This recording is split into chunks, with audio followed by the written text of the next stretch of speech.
Assalamualaikum, selamat pagi pemirsa. Kita hadirkan informasi ini dari sejumlah lapak pedagang dan juga papan reklame di Depok, Jawa Barat yang rusak akibat hujan disertai dengan angin kencang.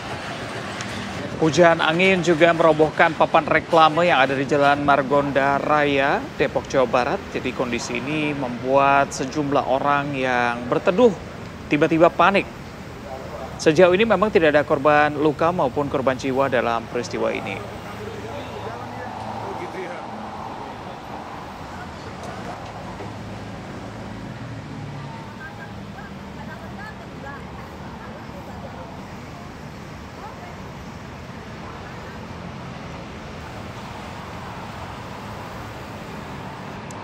Assalamualaikum, selamat pagi pemirsa. Rati, selamat pagi. Semangat sekali hari ini. Semangat dong. Selamat pagi pemirsa, apa kabarnya hari ini? Rati Reza kembali menyapa Anda. Nah, kita harus lebih hati-hati ya. Kenapa? Tadi kita lihat dalam beberapa hari terakhir cuaca memang sedikit tidak menentu nih di Jawa dan juga sekitarnya. Tapi karena hati menentukan. Walaupun cuaca hati lagi. sudah lebih tenang karena sudah dapat transfer ya di awal gitu. bulan. Iya betul. Udah awal bulan ya. Kenapa Za? Jadi karena sejumlah wilayah ini memang diterjang cuaca ekstrim ya. Betul, BMKG juga bilang kemungkinan masih akan terjadi sampai dengan akhir pekan ini. Jadi kalau keluar rumah jangan lupa dibawa payungnya dan hati-hati kalau misalnya angin kencang teduh dulu ya. Oke. Tapi kita juga sudah menyiapkan beragam informasi, juga salah satunya terkait bagaimana evaluasi dan juga evakuasi dari korban pondok pesantren di wilayah Sidoarjo. Tapi kita tahan dulu pemirsa, kita hadirkan dulu informasi yang lain. Ini hujan deras disertai angin kencang yang melanda wilayah Nganjuk, Jawa Timur. Pada Kamis sore ini membuat sejumlah rumah warga rusak serta pohon tumbang menutup akses jalan di Desa Kaloran, Ngerogot, Nganjuk, Jawa Timur. Jadi hujan deras dan angin kencang ini mengguyur hampir selama 1 jam, menyebabkan atap rumah warga roboh. Tidak hanya itu, sejumlah pohon besar juga tumbang menutup jalan utama dan menimpa kabel aliran listrik. Petugas BPBD, PLN bersama dengan relawan turun ke lokasi untuk membantu evakuasi dan membersihkan pohon yang tumbang, serta memulihkan jaringan listrik. Jadi kalau kita ingat-ingat ya, zaman pelajaran masih kecil ya Za, kalau udah bulan ber tuh biasanya sudah memasuki musim penghujan. Biasanya musim penghujan tuh ya intensitas hujannya cukup tinggi, bisa berakibat banjir, tanah longsor, pohon tumbang, dan lain sebagainya. Dan ini kan berpengaruh juga sama climate change ya, jadi ada sedikit perubahan sedikit.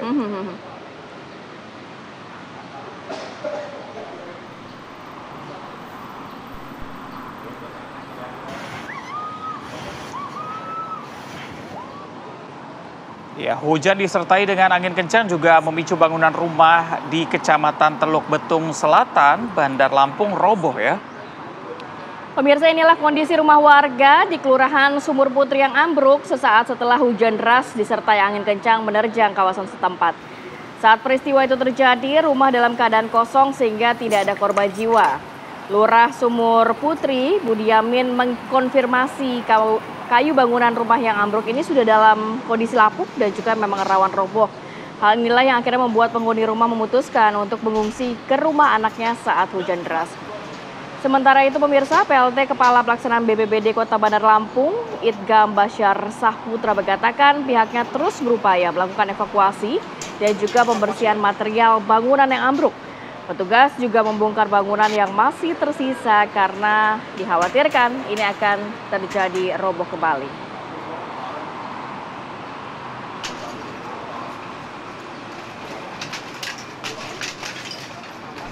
Kita bergeser pemirsa dari Lampung Barat Lampung ke wilayah Sleman. Sejumlah wilayah di Kabupaten Sleman ini terdampak hujan abu vulkanik dari letusan Gunung Merapi pada Kamis pagi kemarin. Warga juga sempat mendengar suara gemuruh dari erupsi Merapi yang disertai luncuran awan panas guguran.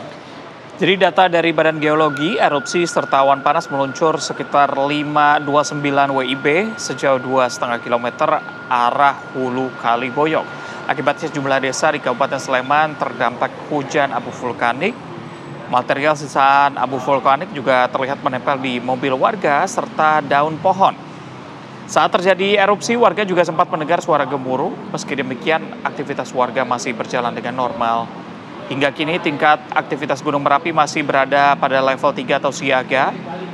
BPPTKG Yogyakarta meminta untuk warga tidak melakukan aktivitas pada radius 3 km dari puncak Gunung Merapi.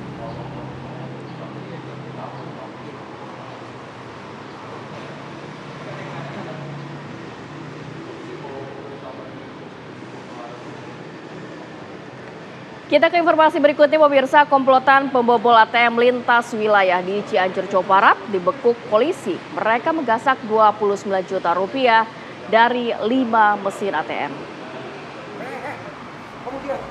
Jadi salah satu anggota komplotan pembobol mesin ATM di Cianjur ini ditangkap oleh anggota Satreskrim Polres Cianjur. Dari penangkapan pelaku, polisi menangkap 2 pelaku lainnya, sementara 2 anggota komplotan ini masih buron. Komplotan ini terekam di sejumlah kamera pengawas mesin ATM yang mereka bobol di wilayah Cianjur, Jawa Barat. Ternyata dari hasil pengembangan polisi tidak cuma di wilayah Cianjur, komplotan ini juga beraksi di berbagai kota di Jawa Barat seperti Purwakarta dan Sukabumi. Alat yang mereka gunakan yaitu alat pencapit dan yang dirakit sedemikian rupa untuk menjarah uang mesin nasabah ATM. Komplotan ini mengambil total 29 juta dari aksi mereka dan membuat para pelaku diancam dengan hukuman hingga 9 tahun penjara.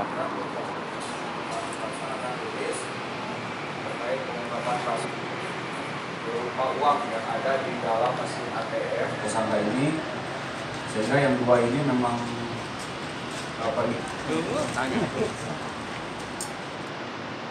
Kita bergeser ke Jawa Timur, pemirsa. Pertandingan sepak bola Tarkam antar kampung di lereng Gunung Bromo, Kecamatan Tosari, Kabupaten Pasuruan, Jawa Timur, ini berakhir dengan ricuh.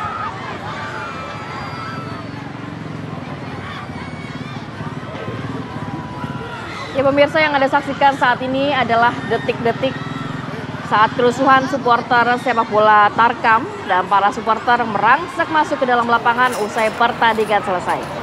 Fasilitas turnamen menjadi sasaran amuk mulai dari gawang, jaring lapangan, jaring pembatas menonton, hingga 3 tenda sponsor yang juga ikut dibakar. Tidak hanya itu pemirsa, sejumlah stand pedagang di sekitar lokasi pun juga hancur akibat kerusuhan tersebut. Polisi telah turun tangan melakukan penyelidikan lebih lanjut dan akibat kericuhan yang terjadi. Turnamen sepak bola ini ditunda sementara oleh panitia hingga kondisi kembali kondusif. Sayang banget ya, olahraga ini kan intinya adalah sportivitas. Tapi sayang sekali dengan hal ini akhirnya merusak sportivitas ya.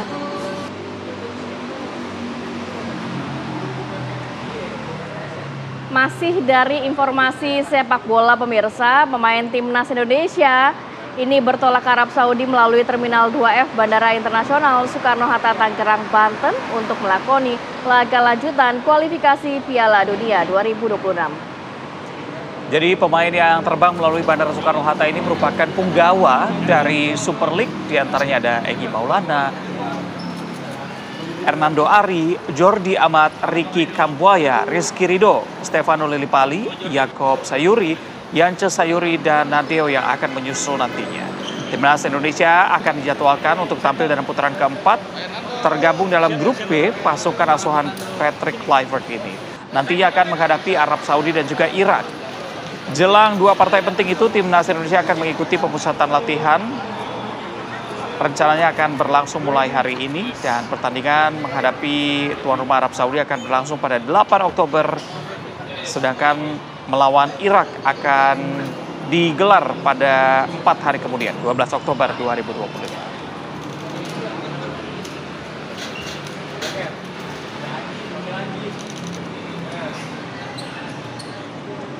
Seperti biasa, menuju jam 7 pagi kami hadirkan informasi arus lalu lintas, terutama di Jumat nih. Apakah memang lebih lancar atau lebih macet daripada biasanya? Rekan kami ada Brigadir Sarah siap melaporkan untuk Anda dari kawasan Kalibata, Jakarta Selatan. Brigadir Sarah, selamat pagi. Bagaimana laporan lalu lintas di sana?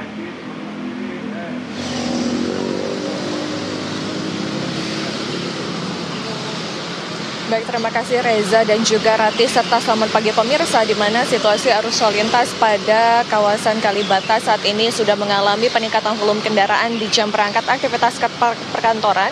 Baik situasi arus lalu lintas dari arah Pancoran yang akan mengarah ke Pasar Minggu ataupun juga Depok pada pagi hari ini sudah mengalami peningkatan.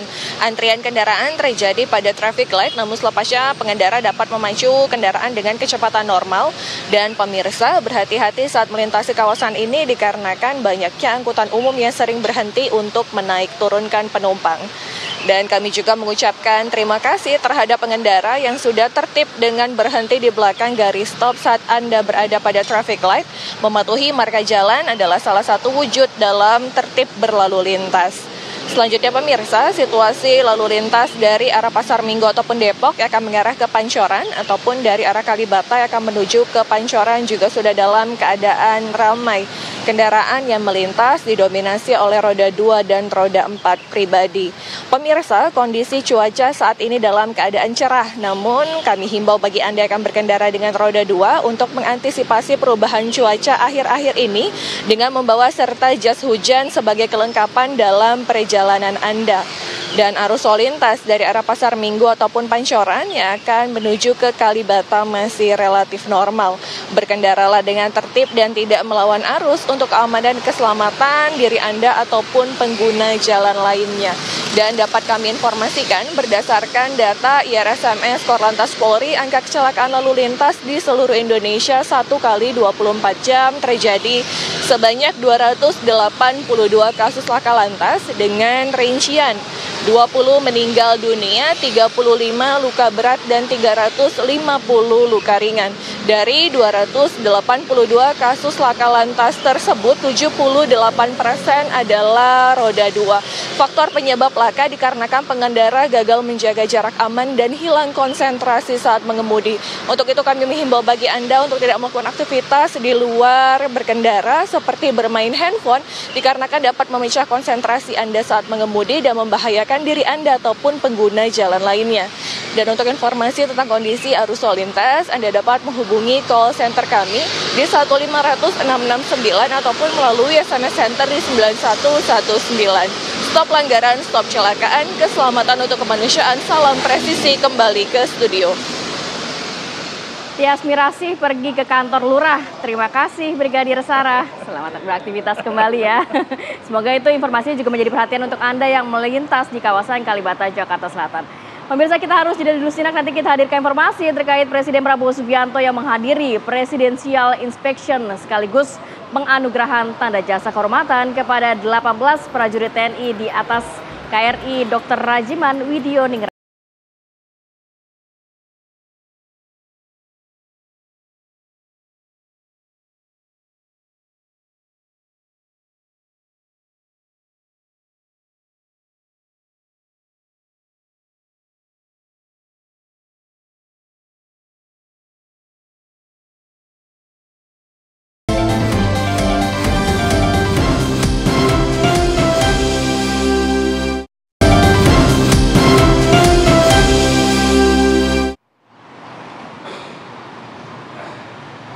Pemirsa, Presiden Prabowo Subianto menghadiri Presidential Inspection sekaligus juga penganugerahan tanda jasa kehormatan kepada 18 prajurit TNI di atas KRI Dr. Rajiman Widioningrat.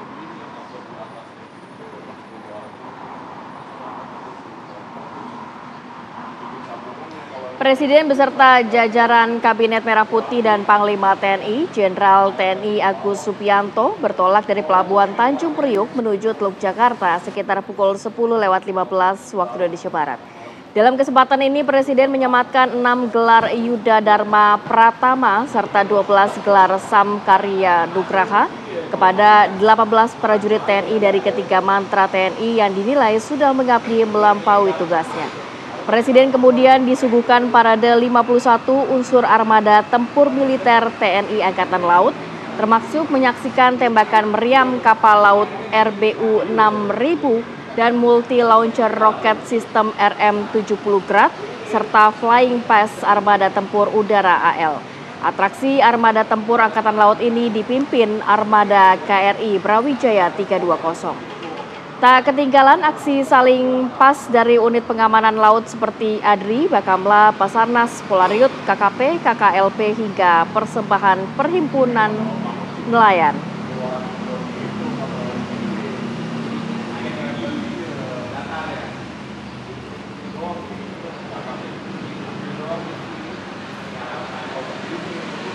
Berikutnya pemirsa, kemarin DPR RI menggelar rapat paripurna ke-6-nya dengan sejumlah pembahasan. Pemirsa, rapat paripurna khusus ini berlangsung sejak pukul 10 waktu Indonesia Barat hingga 11:20 waktu Indonesia Barat. Pada kesempatan ini DPR mengesahkan rancangan Undang-Undang BUMN, pengesahan rancangan Undang-Undang tentang kepariwisataan, hingga pengesahan perjanjian antara pemerintah Indonesia dan Rusia. Rapat paripurna ke-6 khusus ini dibuka oleh pidato Ketua DPR RI Puan Maharani, dan ia menyampaikan bahwa DPR bersama dengan pemerintah telah menyelesaikan 16 rancangan undang-undang yang menjadi undang-undang dan juga sedang membahas undang-undang yang masih dalam tahap pembicaraan.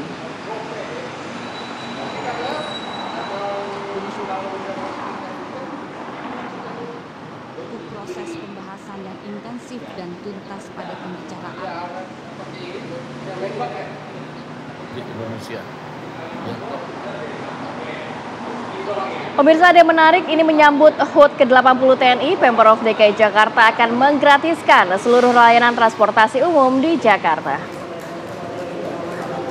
Jadi pengumuman ini disampaikan langsung oleh Gubernur Jakarta Pramono Anung di Balai Kota Jakarta Pusat.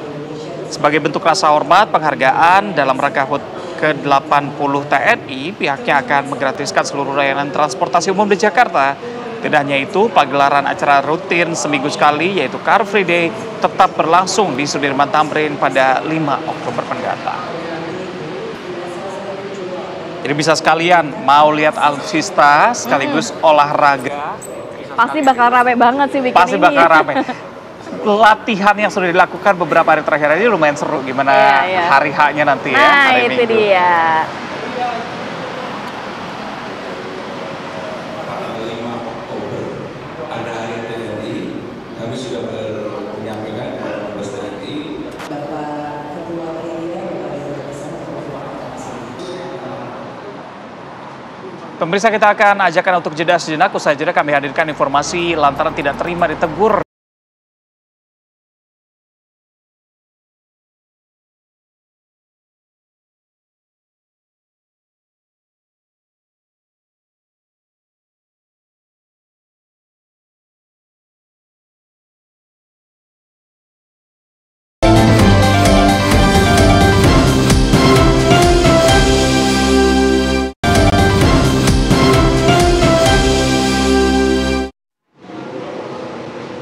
Terima kasih pemirsa, Anda masih setia bersama kami. Ini ada informasi dari komplotan pembobol ATM lintas wilayah di Cianjur, Jawa Barat yang dibekuk oleh pihak kepolisian. Mereka ini menggasak 29 juta rupiah dari 5 mesin ATM. Jadi Diki Saputra, salah satu anggota komplotan pembobol mesin ATM di Cianjur ini ditangkap oleh Satuan Reskrim Polres Cianjur. Dari penangkapan Diki, polisi menangkap 2 pelaku lainnya, sementara 2 anggota komplotan masih buron. Mereka terekam di sejumlah CCTV mesin ATM yang dibobol di wilayah Cianjur. Tapi dari hasil pengembangan ternyata tidak cuma di wilayah Cianjur. Komplotan ini juga beraksi di berbagai kota di Jawa Barat seperti Purwakarta dan Sukabumi. Mereka menggunakan alat pencapit yang dirakit untuk menjarah uang nasabah ATM. Komplotan ini berhasil mengambil 29 juta rupiah dari aksi mereka dan membuat para pelaku diancam dengan hukuman hingga 9 tahun penjara.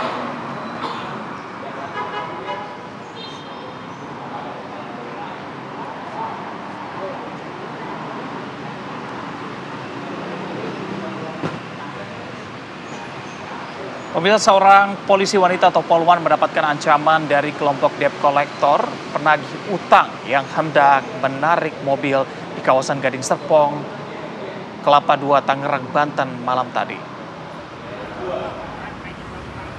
Sebelumnya sempat terjadi saling cekcok aksi antara petugas kepolisian dari Polsek Kelapa II dan penagih utang. Keributan dipicu setelah adanya laporan warga soal penarikan mobil yang dilakukan oleh sejumlah penagih utang. Saat didatangi, sang petugas justru diduga diancam oleh mereka. Tak lama mereka meninggalkan lokasi kejadian. Padahal sudah cukup jelas ya, kalau ada pihak ketiga, penagih utang atau debt collector itu harus sesuai SOP. Betul, tidak ada penarikan di lapangan. Betul.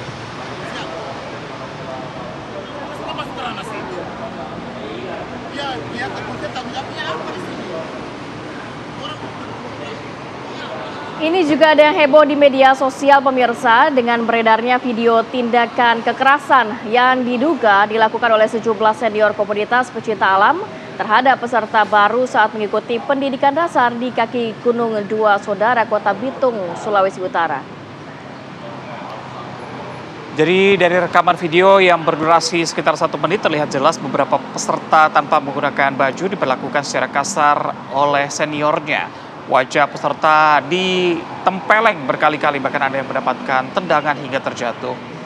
Peristiwa ini membuat geram netizen yang menilai aksi tersebut tidak mencerminkan nilai-nilai pecinta alam yang semestinya menjunjung tinggi persaudaraan dan kebersamaan. Salah satu peserta yang masih berusia 16 tahun mengalami lebam di bagian wajah dan seluruh tubuhnya akibat tindakan kekerasan tersebut. Orang tua korban sempat melihat video kekerasan dan langsung melaporkan ke polisi. Saat ini proses hukum masih berjalan. Polres Bitung juga mengumpulkan barang bukti termasuk video viral dan meminta keterangan sejumlah saksi. Pihak kepolisian juga berjanji akan menangani kasus tersebut secara profesional. Betul-betul miris sekali, ini korbannya kebanyakan di bawah umur, sedangkan senior mereka juga ikut-ikutan di sana. Dan yang menjadi masalah adalah ternyata korban ini tidak melihat karena matanya tertutup. Jadi penghitungan dari terduga pelaku masih dilakukan oleh pihak kepolisian. Semoga dapat diusut secara tuntas ya, sehingga hal-hal tersebut tidak terjadi kembali.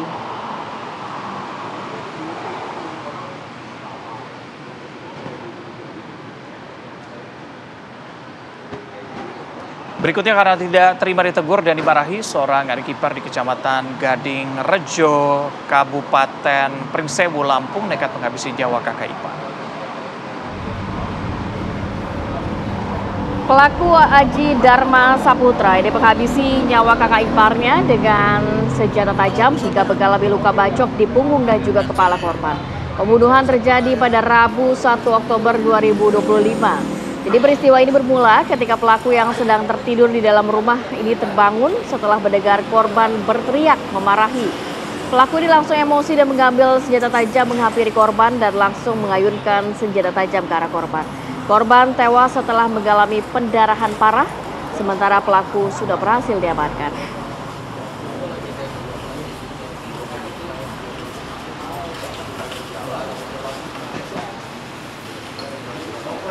Untuk mendalami hal ini kita akan langsung bergabung dengan AKP Yohanes, Kasat Reskrim Polres Pringsewu. Selamat pagi. Assalamualaikum Pak Kasat Reskrim. Selamat pagi, waalaikumsalam.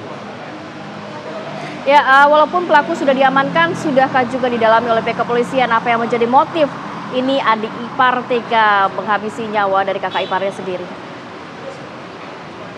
Baik, bisa kami jelaskan bahwa motif yang terjadi adalah dikarenakan pelaku emosi dikarenakan adik ipar pelaku tersebut meneriaki pelaku dengan kata-kata yang tidak pantas. Ya, emosi karena apa Pak? Faktor ekonomi kah atau apa? Pelaku ini sebenarnya memiliki cukup banyak, setelah kami dalami, pelaku ini memiliki cukup banyak kekecewaan terhadap adik iparnya. Memang adik iparnya ini berjualan uang. Sedangkan pelaku ini seorang tukang bangunan. Lalu pada hari itu korban meneriaki pelaku dengan kata-kata yang tidak pantas hingga pelaku mengambil senjata tajam berupa parang dan mengejar korban, melukai korban hingga mengakibatkan meninggal dunia. Oke, kekesalan dari pelaku ini memang sudah lama dipendam atau seperti apa? Dan kalau dari keterangan yang kami dapatkan kan ini kejadiannya ketika pelaku sedang tertidur begitu. Apakah mereka tinggal dalam satu rumah yang sama? Ya, bisa kami jelaskan pelaku dan korban tidak dalam satu rumah, tapi rumah yang berdekatan. Sehingga pada saat kejadian pelaku memang sudah sering diganggu oleh korban, dan korban juga sering meresahkan warga di sekitar, dan pernah juga kejadian korban rusak barang-barang pelaku, hingga pada saat kejadian kemarin korban menyampaikan hal-hal yang tidak pantas terhadap pelaku yang sedang tertidur, hingga pelaku tersulut emosi dan melakukan aksi. Berarti dapat disimpulkan ini sudah direncanakan-kah oleh pelaku? Kalau bisa disimpulkan tidak terencana, tapi dikarenakan emosi yang seketika, mungkin akumulasi emosi tersebut. Karena kan kita sudah dalami motifnya, memang pelaku dan korban ini sering cekcok sebelumnya. Tapi pada saat kemarin korban memang menyampaikan bahwa meneriaki, tepatnya meneriaki pelaku dengan kata-kata yang tidak pantas, dan pelaku tersulut emosi. Pak Kasat, apa yang menjadi pemicu korban membangunkan pelaku yang tertidur saat itu? Ya, teriakannya menyebut bahwa pelaku itu kerjanya seperti kucing beranak atau tidur-tiduran seperti kucing beranak. Ya, hal-hal itu menurut pelaku tidak pantas lantunkan hingga Pak, pelaku. berarti saat itu ada orang lain kah atau saksi lain di kejadian di lokasi kejadian, Pak? Ya, mertuanya pelaku ada di situ. Karena mertua pelaku pun ikut melerai tindakan pelaku terhadap korban. Tapi dari catatan pihak kepolisian, pelaku pernahkah melakukan tindakan kriminal atau residivis? Supaya pelaku ataupun korban tidak pernah tercatat sebagai residivis. Hilangnya nyawa korban ini terjadi di TKP atau sempat dibawa dulu ke puskesmas atau ke rumah sakit terdekat? Tapi di TKP, tidak jauh dari TKP, korban langsung tumbang dikarenakan cukup banyak luka yang disebabkan oleh pelaku. Dari konstruksi hukumnya, Pak, nantinya akan dikenakan pasal berapa dengan ancaman hukuman berapa tahun penjara? Dari konstruksi hukumnya kita kenakan 351 ayat 3 dengan ancaman hukuman 7 tahun, atau 338 dengan ancaman hukuman 15 tahun. Baik, terima kasih AKP Yohanes, Kasat Reskrim Polres Pringsewu. Selamat pagi. Pemirsa, kita akan jeda terlebih dahulu. Usai jeda kami hadirkan informasi mengenai tim SAR gabungan yang berpacu dengan waktu untuk mengevakuasi para korban ambruknya bangunan pesantren Al-Hosini di Buderan, Jawa Timur. Selengkapnya usai jeda.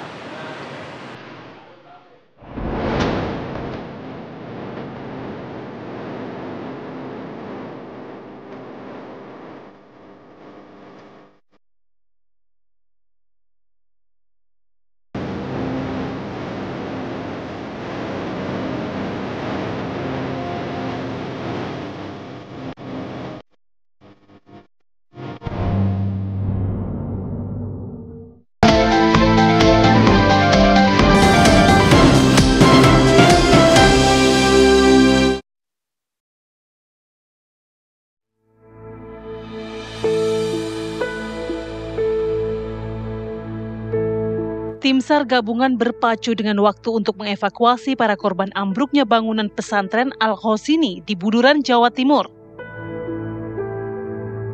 Hingga memasuki hari keempat, masih banyak santri yang dinyatakan hilang. Satu persatu para korban ambruknya bangunan Pondok Pesantren Buduran Sidoarjo, Jawa Timur dievakuasi. Ada yang dievakuasi dalam kondisi sudah tak bernyawa. Belum lagi, puluhan santri dikabarkan masih dinyatakan hilang dan diduga masih terjebak reruntuhan bangunan. Bahkan sejumlah alat berat sudah disiapkan di lokasi.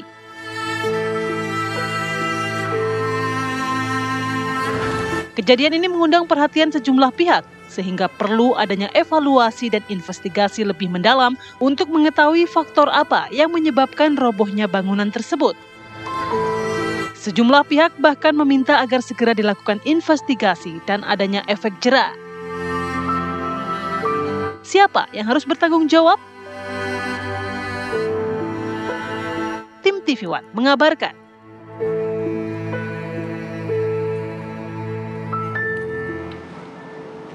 Ya, data sementara 5 orang meninggal dunia dan 58 lainnya masih terus dilakukan pencarian di bawah reruntuhan pondok pesantren yang roboh di wilayah Sidoarjo, Jawa Timur. Dan kita akan membahas, kita berharap dengan adanya kejadian ini nantinya evakuasi terus dilakukan, evaluasi secara menyeluruh sehingga tidak terjadi kembali.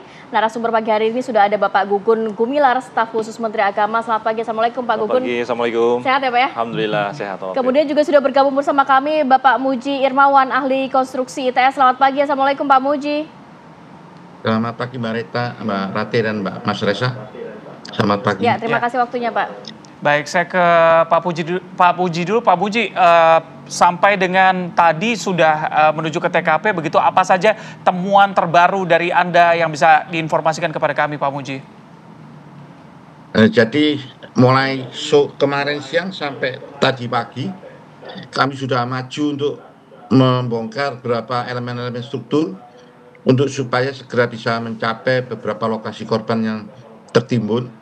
Mudah-mudahan hari ini bisa maju lagi sekitar 5 meter, di mana di situ menurut teman-teman Basarnas dan BNPB itu sudah ada beberapa korban yang bisa segera dievakuasi. Mudah-mudahan nanti jam 12 kita sudah bisa mencapai lokasi tersebut dan kami akan mempersilakan tim Basarnas untuk bisa melakukan evakuasi terhadap korban menurut tata cara yang sudah baik dan benar. Tugas kami membantu Basarnas untuk segera membongkar elemen-elemen struktur untuk bisa maju mencapai beberapa lokasi korban yang diperkirakan berada. Alat-alatnya sudah siap semua, alat-alat berat untuk pembongkaran breaker itu ada 2. Kemudian yang manual kami sudah ada 8. Dan personil yang membantu kami juga sudah cukup banyak. Untuk pembongkaran saja itu kami sudah menyiapkan 12 orang yang juga dibantu tenaga dari TNI Polri. Itu sudah juga siap untuk melakukan pergantian untuk yang sudah lelah, karena memang hampir 24 jam kami terus-menerus untuk melakukan pembongkaran mulai kemarin pagi ya, kemarin pagi jam 11 kita sudah maju sekali untuk segera mendapatkan akses untuk ke lokasi korban yang tertimbun. Demikian. Baik, berarti bisa dibilang pemetaan dari korban sebagian sudah dilakukan ya, sehingga proses evakuasi hari ini diharapkan bisa berjalan lebih cepat daripada kemarin ya? Ya, memang itu harapan wali santri untuk meminta kami untuk segera maju membongkar semua elemen-elemen struktur yang menimpa korban ya. Itu kita diminta segera, apapun yang terjadi dalam waktu singkat kita harus segera maju untuk bisa mencapai korban-korban yang masih tertimbun di bawah reruntuhan. Demikian. Ya, Pak Muji, sebelum saya ke Pak Gugun, mungkin juga boleh diberikan gambaran, Bapak juga melihat langsung dan Anda juga sempat menyatakan ini terlihat jelas begitu ya, gagal konstruksi. Apa temuan terbarunya? Apakah memang kesalahan dari pembangunan awal atau seperti apa Anda melihatnya? Kalau kami sudah sampaikan berkali-kali, join hubungan antara elemen-elemen strukturnya itu tidak dikerjakan dengan baik, sehingga pada saat ada beban-beban yang berlebih atau beban-beban yang mengganggu proses pelayanan struktur itu otomatis join ini akan lepas dan pada akhirnya struktur atau elemen-elemen struktur balok, plat dan kolom itu akan mengalami keruntuhan, langsung ambruk dan sangat cepat sekali ambruknya, dan siapa yang ada di bawah pasti tidak sempat untuk menyelamatkan diri atas kondisi ambruknya gedung. Ini penting bagi masyarakat bahwa sambungan gedung antara elemen struktur itu pada bangunan gedung sangat penting untuk diperhatikan. Saya kira itu yang bisa saya sampaikan, Mbak Rati dan sambungan gedung antara elemen struktur mungkin dari setiap lantainya. Pak Gugun, boleh juga pemirsa mungkin diinformasikan dari Kementerian Agama sendiri yang juga melakukan pengawasan terhadap pondok pesantren yang ada di Indonesia. Sejauh ini, apakah termasuk juga pengawasan itu terhadap bangunan fisik pondok pesantren tersebut, Pak? Ya, terima kasih. Jadi memang Kementerian Agama tidak mengawasi secara fisik, ya. Itu kewenangan dari PUPR dan Pemda setempat dan pelayan PTSP. Kami di sini Kementerian Agama adalah bagaimana sistem yang terjadi Kementerian adalah ketika peraturan pondok pesantren ada verifikasi lapangan. Jadi visitasi, kemudian daftar secara online, ya. Verifikasi lapangan dalam bentuk seperti apa? Verifikasi lapangan dalam bentuk kita ngecek yayasan, kemudian NPWP, kemudian para mukimin santri, para ustadz, para lulusan, kemudian dia terserah dalam situs Sintren, ya, pondok pesantren. Kemudian Direktur Pendidikan Islam itu menerbitkan perizinan usaha operasional. Kemudian kami memberikan piagam lewat Kementerian Provinsi, kemudian lewat Kabupaten. Jadi secara langsung kami untuk untuk fisik itu tidak melakukan pengecekan, tapi secara sistem perizinan operasional itu kami di Kementerian Agama. Oke, dari kejadian ini apakah ada laporan-laporan lainnya? Mungkin ada dari netizen yang lapor bahwa pondok pesantren lain juga melakukan pembangunan seperti ini, minta diawasi dan segala macam?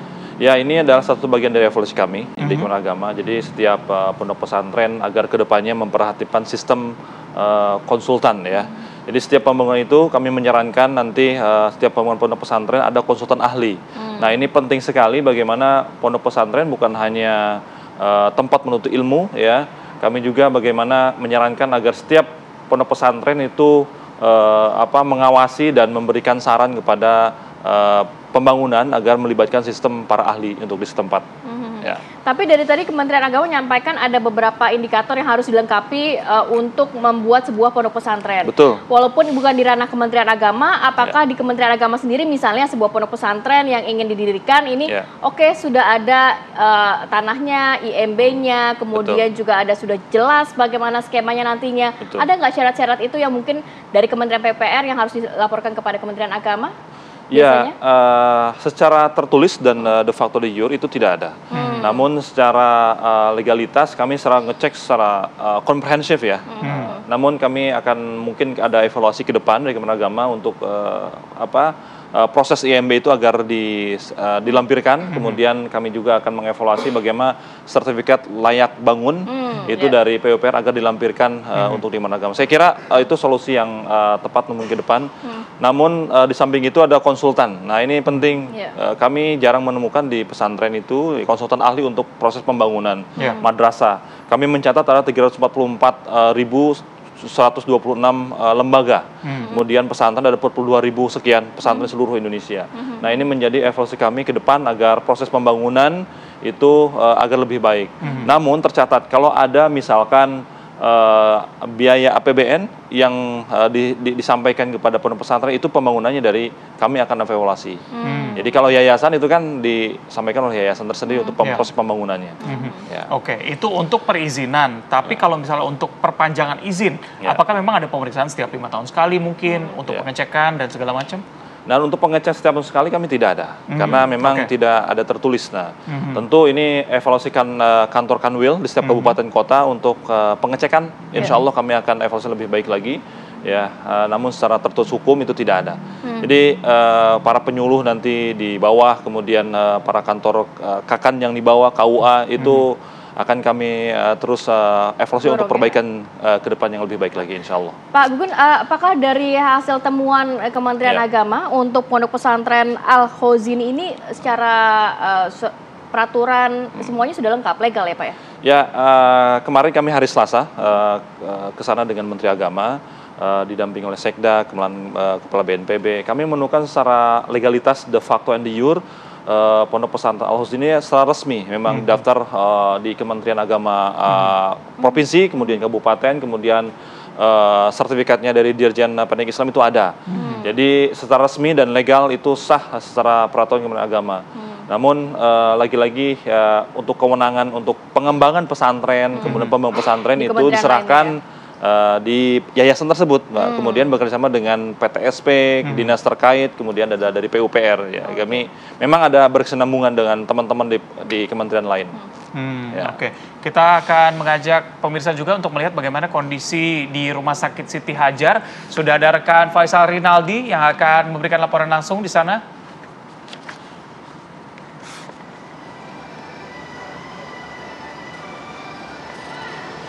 Faisal, silakan dengan laporannya. Oke, ya baik Reza, Rati dan juga pemirsa, untuk saat ini kami mengabarkan langsung dari Rumah Sakit Bayangkara Polda Jatim Surabaya, karena seperti informasi yang sebelumnya sudah disampaikan, untuk proses identifikasi korban meninggal dunia akibat peristiwa ambruknya Pondok Pesantren Al-Husn ini di Sidoarjo, saat ini untuk proses identifikasinya dipindahkan dari Rumah Sakit Siti Hajar ke tempat kami mengabarkan saat ini, yakni di Rumah Sakit Bayangkara Polda Jatim Surabaya. Untuk saat ini Reza, Rati dan juga pemirsa, pada pagi ini di tempat kami mengabarkan saat ini kami memantau belum ada keluarga korban yang melapor lagi atau memberikan data serta barang pribadi daripada korban ke pos antemortem untuk bisa mencocokkan atau setidaknya membantu proses identifikasi, karena mulai semalam Reza, Rati dan juga pemirsa, untuk proses identifikasinya sudah dipusatkan di sini sampai dengan proses evakuasi seluruhnya nanti rampung. Nah, kemudian juga pihak dari Bitdokes Polda Jatim pun memang menghimbau kepada seluruh keluarga korban untuk bisa memberikan data kemudian juga barang pribadinya ke pihak atau ke pos antemortem di sini untuk bisa membantu proses identifikasi daripada korban ini agar bisa mempermudah. Karena menurut data terakhir yang disampaikan, setidaknya ada sekitar 59 orang yang hingga saat ini masih hilang dan juga belum ditemukan. Nah, untuk di Rumah Sakit Bayangkara Polda Jatim ini sendiri, Reza dan juga Rati, pihak dari Bitdokes Polda Jatim memang sudah menyiapkan seluruhnya dengan semaksimal mungkin untuk bisa membantu proses identifikasi korban di sini. Seperti misalnya tenaga kesehatan, kemudian juga alat pendukung lainnya memang disiagakan di sini, karena tadi yang seperti informasi yang kami sampaikan, untuk postmortem dan juga pos antemortemnya memang sudah dipusatkan di sini sampai dengan proses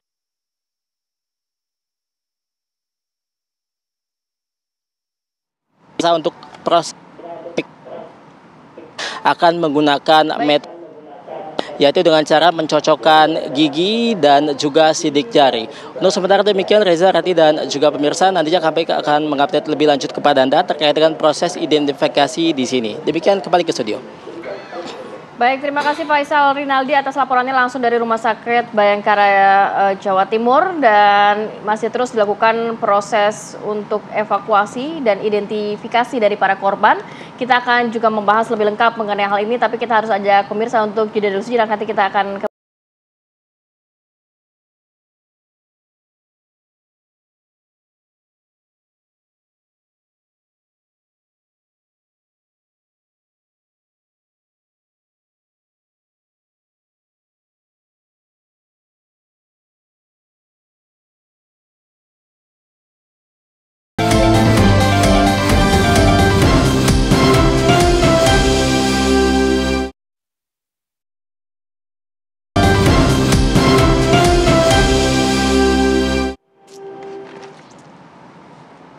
Ya baik, terima kasih pemirsa, Anda masih setia bersama kami. Kita lanjut ke perbincangan. Pak Gugun, dari Kementerian Agama juga sudah melihat langsung bagaimana kondisi dari pesantren tersebut.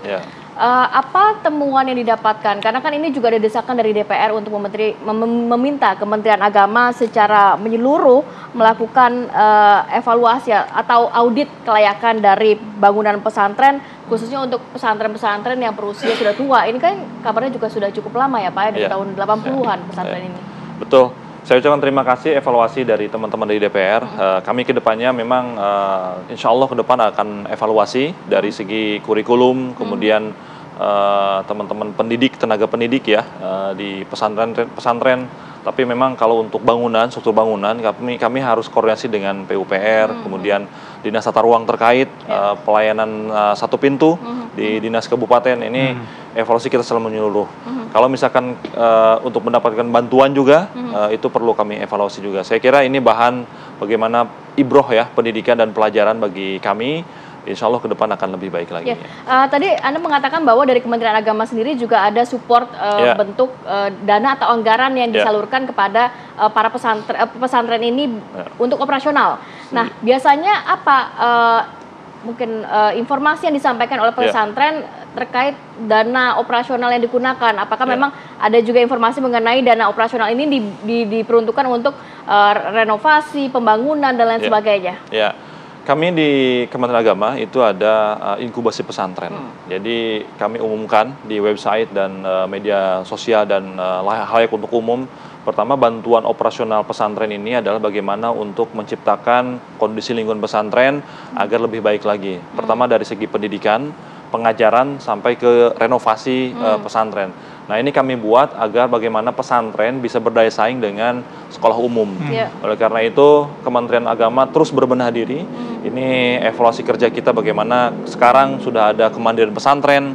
Apalagi kami sekarang, tadi malam kami rapat dengan pimpinan DPR, Pak Cucun dengan Ketua Komisi 8, itu full support.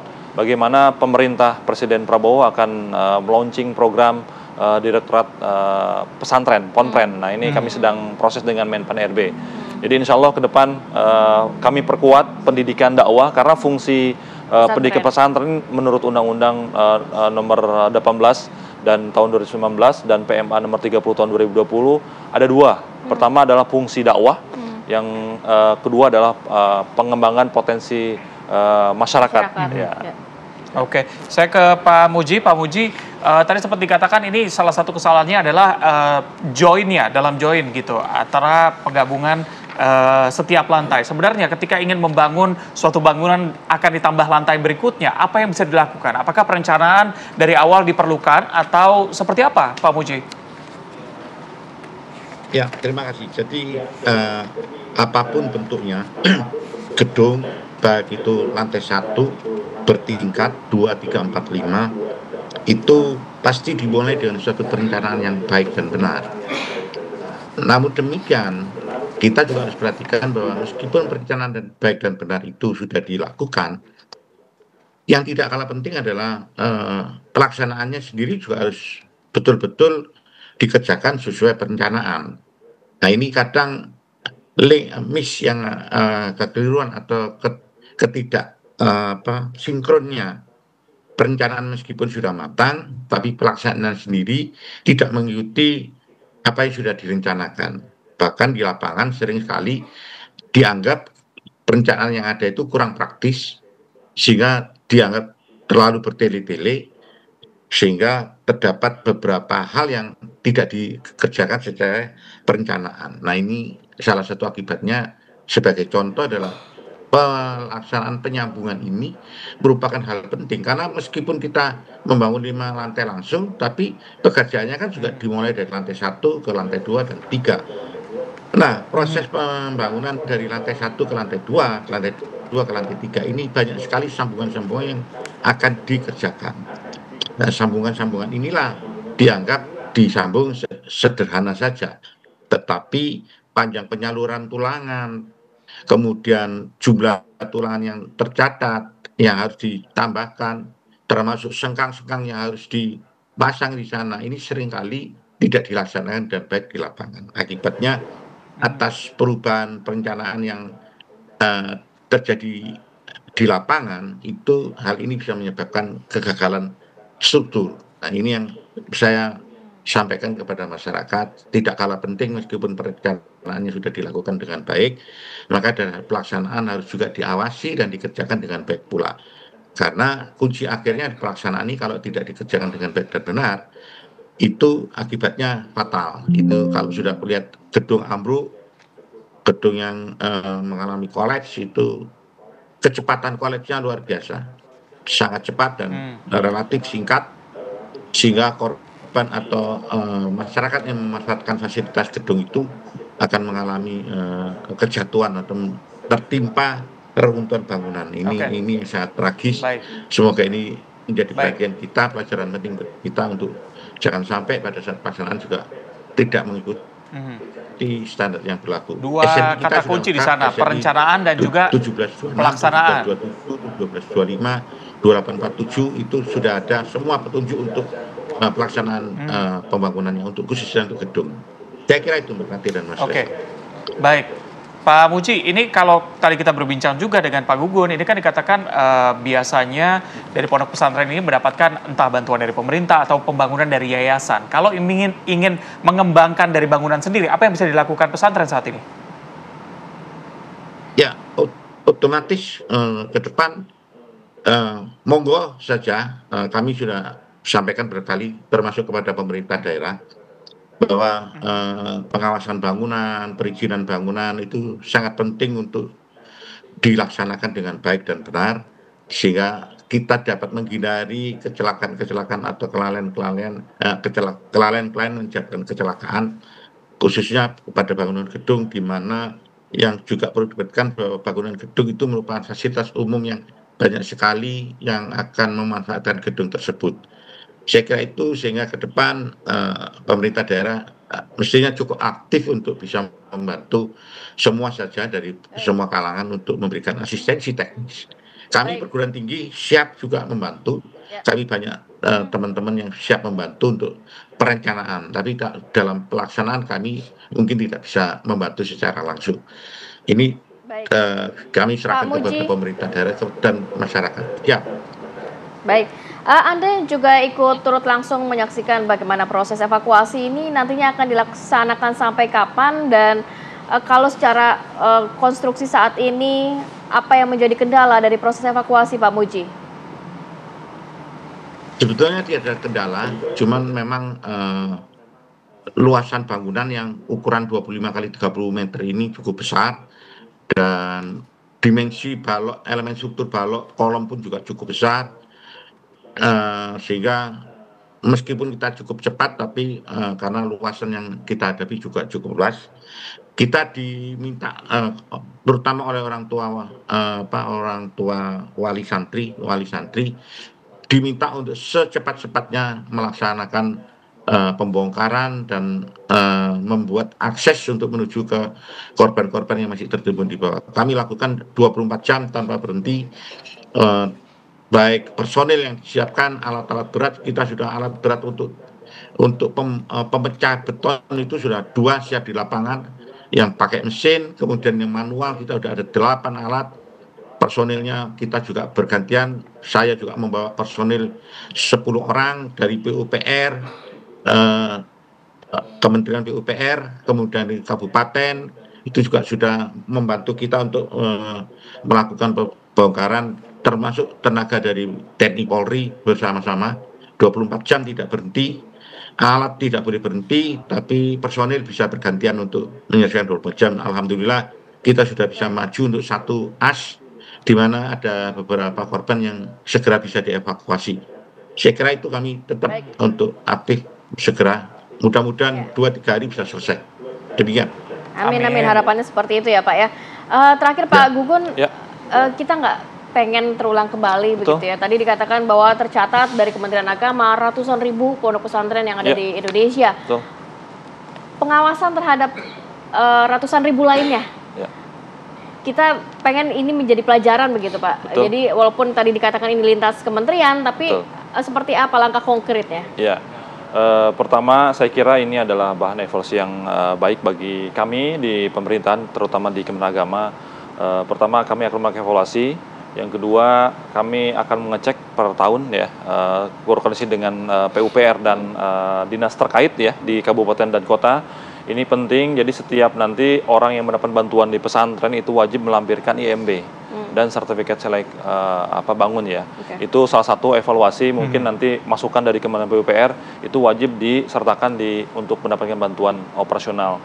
Nah, yang kedua, kami menyarankan agar setiap satuan di pondok pesantren itu wajib ada konsultan perencanaan pembangunan. Ini kadang teman-teman di pesantren itu mengabaikan hal ini. Oleh karena itu saya menghimbau kepada teman-teman di pesantren dan di kasih pondok pesantren di daerah-daerah agar evaluasi menyeluruh untuk proses nanti perizinan sampai ke pembangunan, insya Allah ke depannya akan lebih baik lagi. Iya, kalau kata Pak Muji tadi tidak hanya perencanaan tapi pelaksanaannya juga harus berjalan dengan rapi supaya tempat santri ini berlindung, menuntut ilmu bisa aman dan juga nyaman di sana ya. Setuju. Karena ini saya catat nih dari Pendidik Islam ada 300.444 130 lembaga, kemudian ada 42.369 pesantren, kemudian ada 104.204 madrasah diniyah, kemudian ada 194.901 lembaga pendidikan Al-Quran, dan totalnya adalah ada 9,8 juta peserta didik. Jadi ini lebih banyak dari Kementerian Pendidikan ya. Oleh karena itu saya kira ini perlu evaluasi. Insya Allah ke depan kami akan lebih baik lagi. Baik, terima kasih Pak Gugun Gumilar, staf khusus Menteri Agama, dan juga Pak Muji Irmawan, ahli konstruksi dari ITS. Terima kasih, selamat pagi. Baik, kita harus ajak pemirsa untuk jeda dulu sejenak. Nanti kita akan update bagaimana kondisi langsung dari Pondok Pesantren di Sidoarjo, Jawa Timur. Saat lagi tetap bersama kami.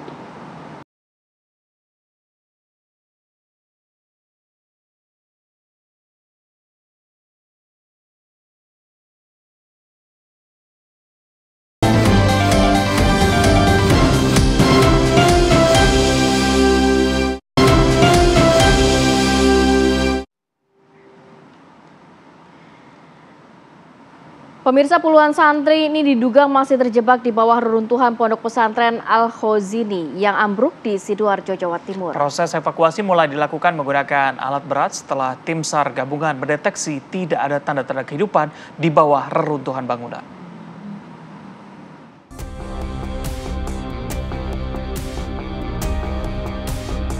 Evakuasi puluhan santri yang diduga terjebak di bawah reruntuhan bangunan Pondok Pesantren Al-Khozini, Buduran, Sidoarjo, Jawa Timur yang ambruk mulai menggunakan alat berat.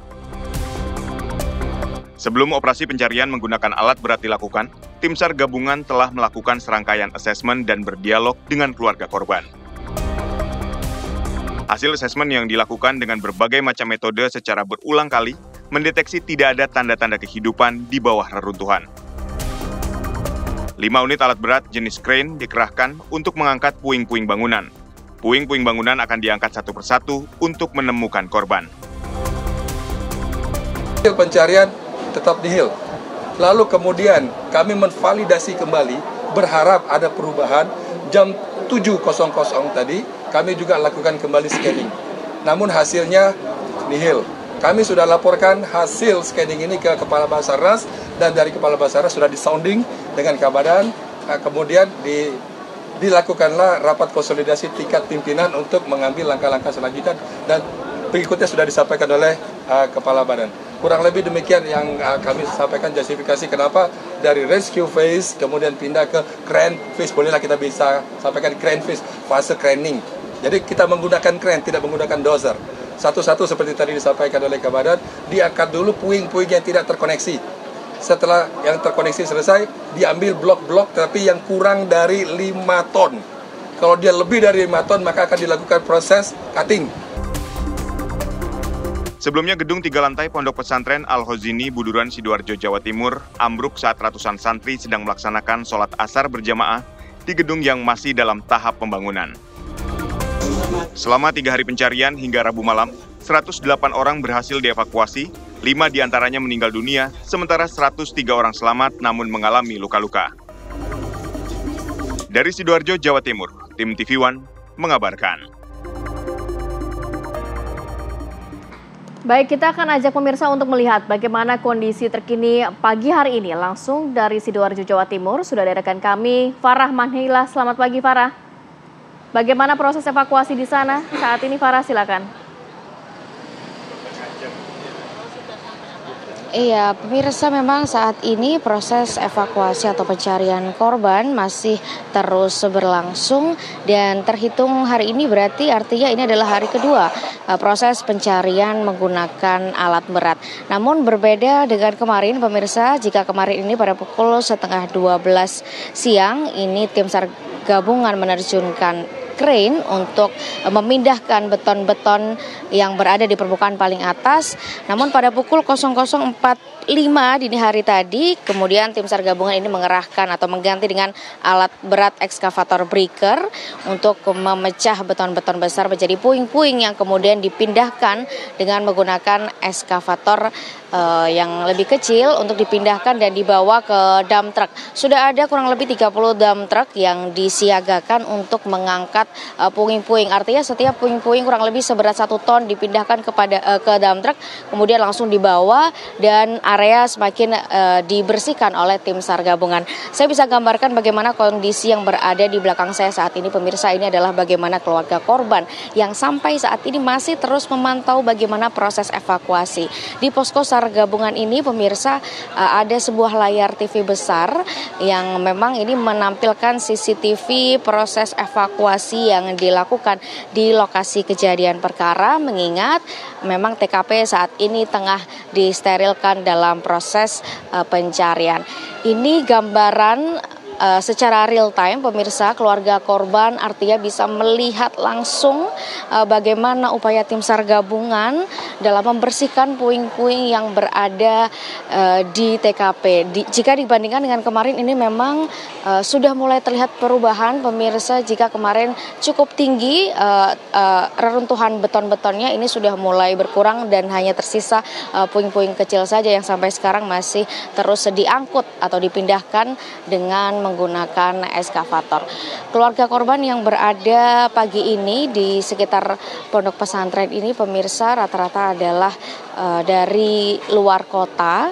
Beberapa di antaranya ini memang mayoritas dari Madura, kemudian ada juga yang dari Jember dan sejumlah kota lain. Sementara keluarga korban yang berada di wilayah Sidoarjo dan Surabaya, sebagian memilih untuk kembali ke rumah dan akan kembali lagi ke posko pada pagi menjelang siang nanti. Dan pemirsa, untuk mengetahui bagaimana kira-kira proses upaya yang dilakukan dan bagaimana kemudian para keluarga korban ini menunggu dan juga menanti, saya akan ajak Anda untuk berbincang dengan salah satu keluarga korban yang sampai saat ini masih memilih berada di posko. Selamat pagi Pak, mohon maaf mengganggu waktunya dengan Bapak Muhammad Solehudin ya Pak ya. Ini selaku keluarga korban. Izin Pak, boleh berdiri sebentar saja Pak? Oh, duduk saja boleh. Pak, ini artinya sudah hari kelima ya Pak ya upaya pencarian tim SAR yang dilakukan. Sebagai orang tua dari korban Pak, ini bagaimana melihat proses upaya pencarian tim SAR dan sudah ada layar besar yang ada di sana, artinya keluarga juga ikut memantau. Ini bagaimana Pak sampai saat ini? Ya alhamdulillah, tadi malam sudah berjalan agak cepat kalau sepengetahuan saya. Untuk hari ini agak cepat prosesnya gitu. Mudah-mudahan dari tim SAR ada tenaga yang lebih ahli gitu untuk bongkar ini sehingga lebih cepat untuk evakuasi korban. Gitu, Pak. Pak, ini kan kalau kemarin kan belum ada ya Pak ya layar besar ini sejak pagi. Ini kan baru ada beberapa jam yang lalu begitu ya Pak ya. Nah, ini sebagai keluarga korban dengan adanya layar yang menggambarkan kondisi terkini bagaimana upaya pencarian ini, apakah sebenarnya membantu pihak keluarga korban atau justru pihak keluarga korban ini tetap menginginkan untuk melihat bagaimana lokasi di TKP? Enggak, sangat terbantu dengan adanya layar kayak gini. Masalahnya sebelum ada layar, orang tua itu mau tahu kondisi yang di dalam di kejadian itu, mau ngelihat kayak apa timbunannya. Setelah ada layar, enggak cukup dengan adanya layar sini. Pak, ini hari ini datang bersama dengan siapa Pak? Apakah istri, keluarga? Saya datang sejak awal kejadian, nyampe sini habis maghrib. Istri hari kedua nyampenya sini. Ini kalau melihat dengan adanya situasi yang terkini ya Pak ya, keluarga korban tahu bahwa pencarian ini dilakukan dengan menggunakan alat berat. Ini bagaimana respon dari keluarga korban sendiri sebenarnya Pak? Ya memang ini harapan dari semua wali santri, mintanya alat berat gitu. Memang harapannya. Kemarin sudah diputuskan sama Basarnas sama tim ya disepakati sama orang tua santri pakai alat berat supaya evakuasinya lebih cepat gitu. Ya, alhamdulillah sekarang sudah berjalan, mudah-mudahan lebih cepat gitu evakuasi ini. Dengan kondisi menggunakan alat berat juga rupanya ada resiko juga ya Pak yang akan mungkin terjadi begitu Pak. Salah satunya adalah kondisi korban yang mungkin bisa lebih tidak lebih baik dibandingkan dengan sebelumnya. Ini bagaimana informasi yang disampaikan antara tim SAR gabungan dan pihak-pihak terkait kepada keluarga, termasuk Pak Soleh ini Pak?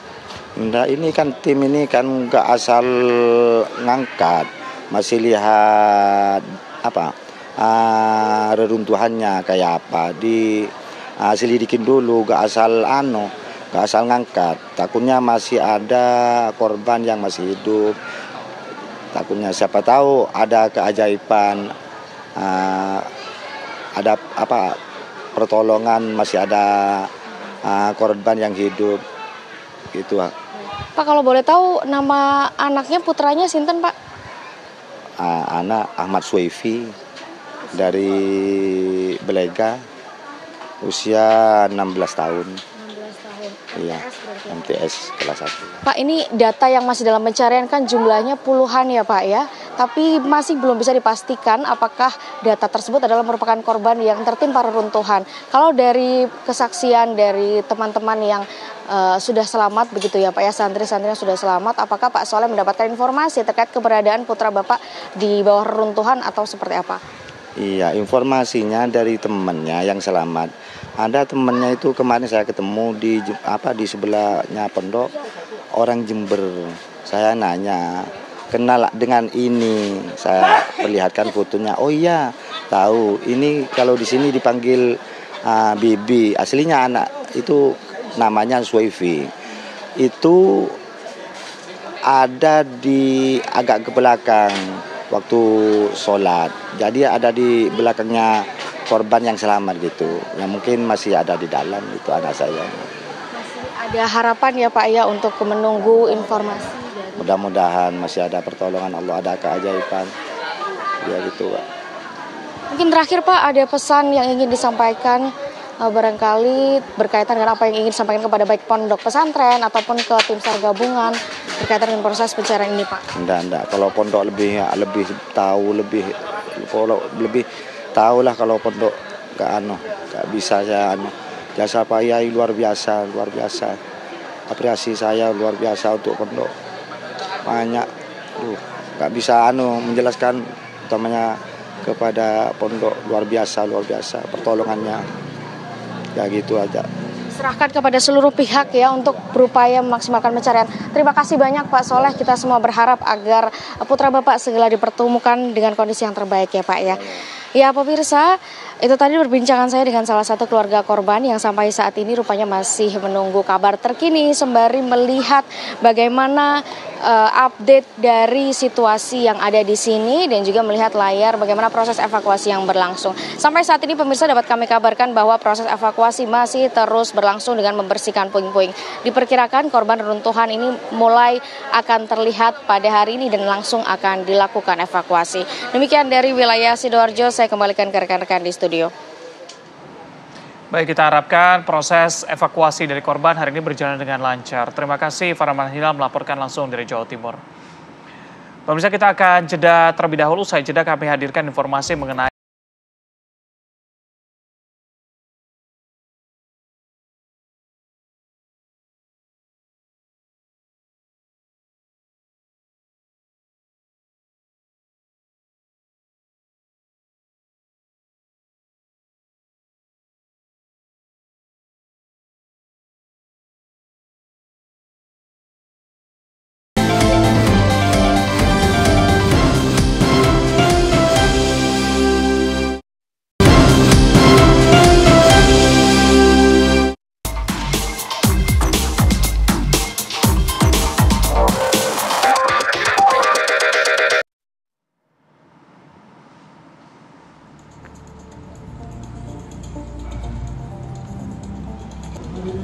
Pemirsa, jelang perayaan HUT ke-80 Tentara Nasional Indonesia, para prajurit TNI menggelar gladi kotor persiapan di kawasan Monumen Nasional Jakarta kemarin.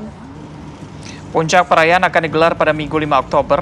Hingga kemarin ini persiapan sudah mencapai 90% dan masyarakat juga dapat menyaksikan beragam atraksi serta parade beragam alutsista dari 3 matra yang ditampilkan secara terbuka. Presiden Prabowo dijadwalkan akan memimpin langsung upacara pada tanggal 5 Oktober mendatang. Perayaan pada tahun ini mengusung tema TNI Prima, TNI Rakyat, Indonesia Maju. Untuk mencerminkan TNI yang profesional, responsif, integratif, modern, dan adaptif yang bersumber dari rakyat.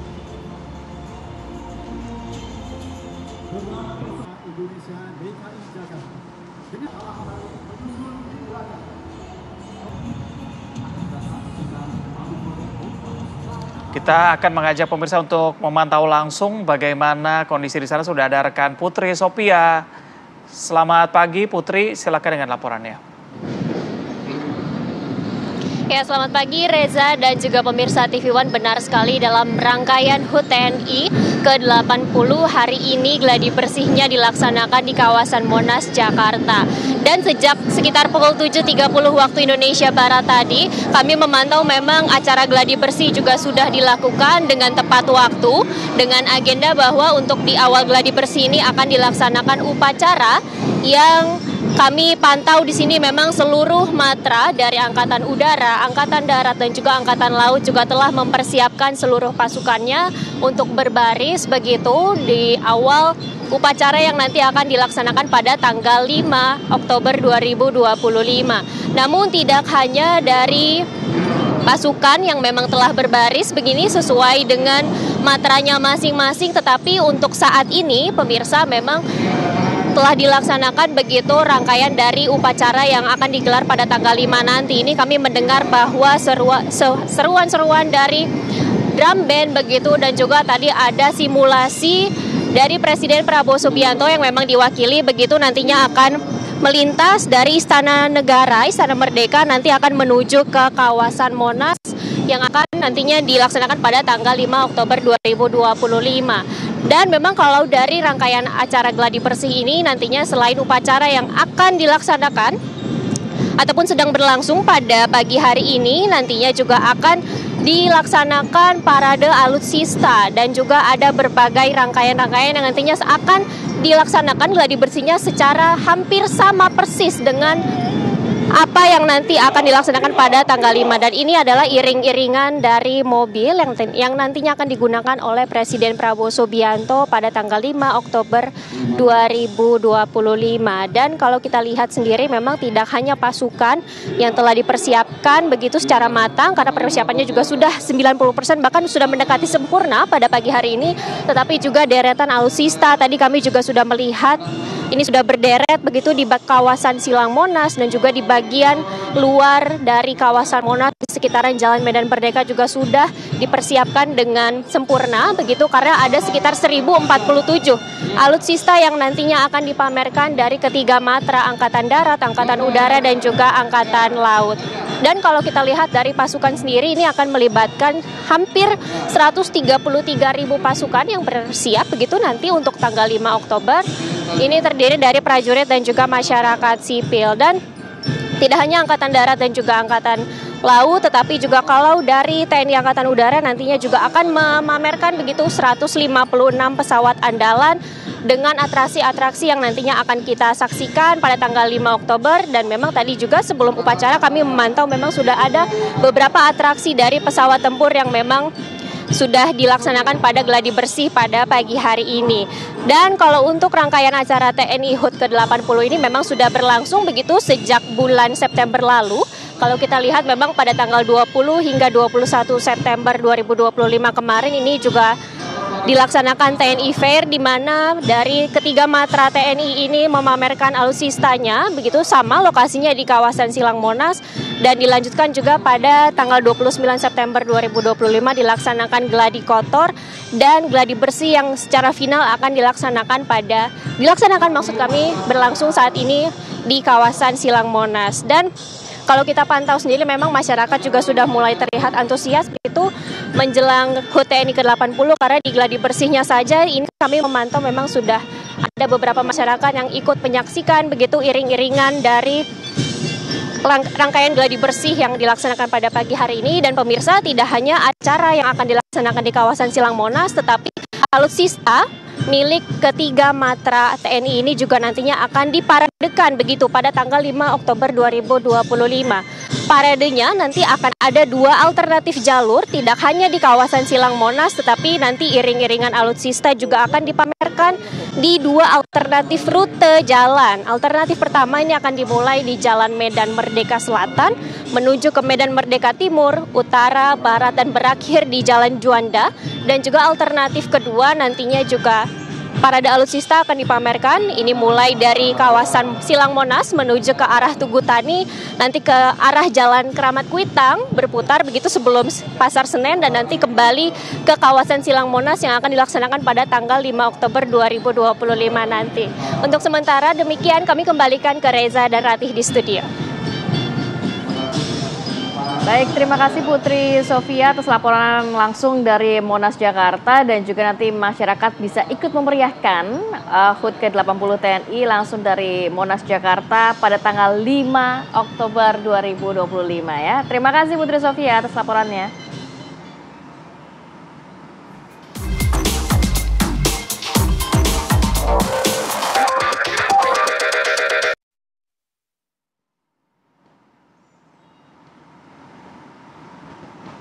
Seperti biasa di segmen terakhir nanti kami hadirkan kabar viral untuk Anda. Ada seorang kurir jasa pengiriman yang nyaris menjadi korban penipuan hingga 4,6 juta. Selengkapnya kami hadirkan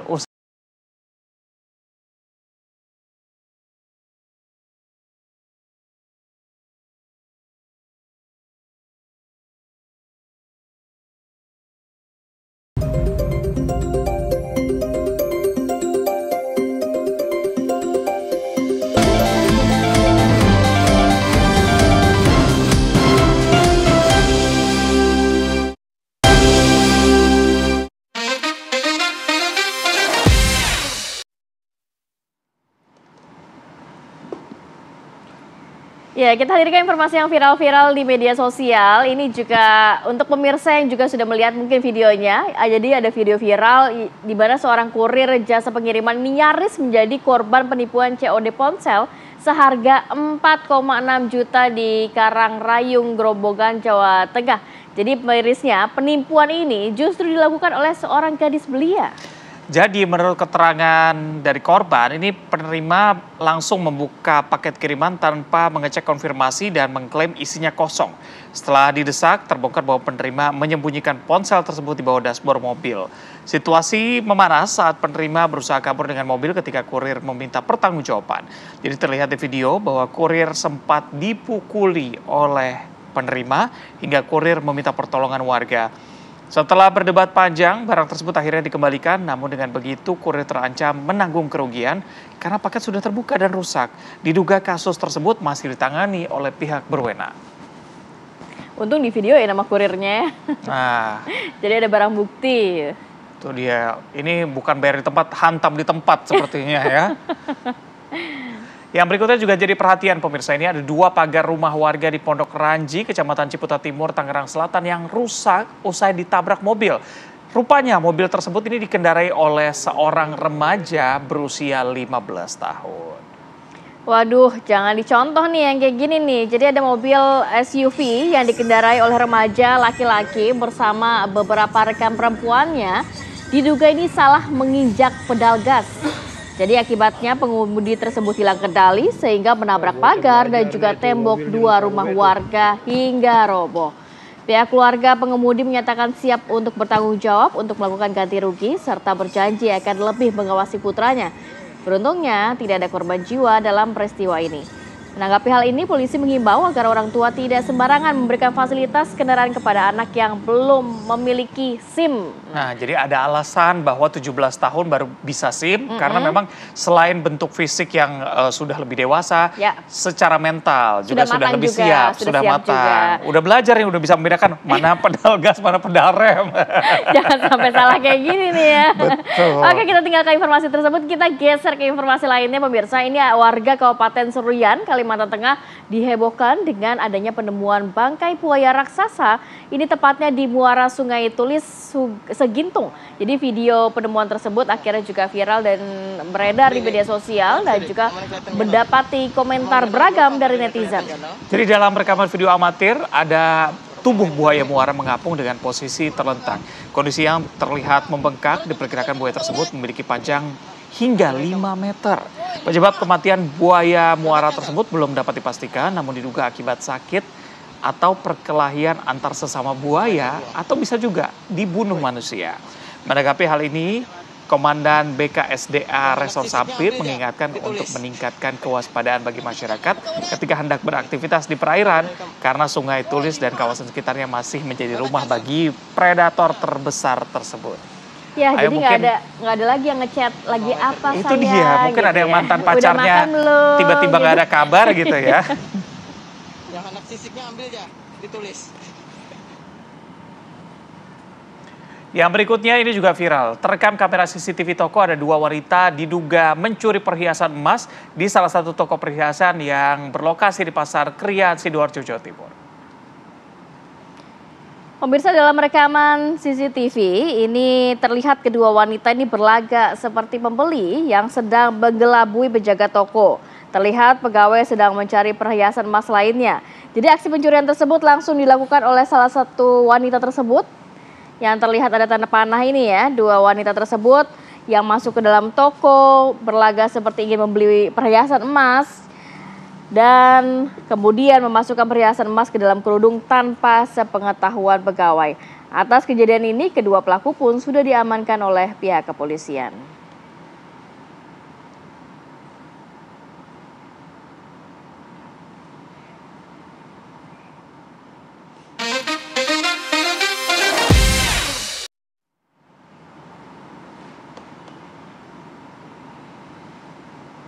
Oke, informasi viral tadi sekaligus juga menutup perjumpaan kita. Bagi Anda yang ingin merayakan akhir pekan, mungkin ada beberapa hal yang bisa dilakukan, termasuk juga hari ulang tahun TNI nanti, hari Minggu ya. Jadi ini transportasi gratis, bisa olahraga sambil CFD, sekaligus juga lihat atraksi yang luar biasa dan juga alutsista di sana ya.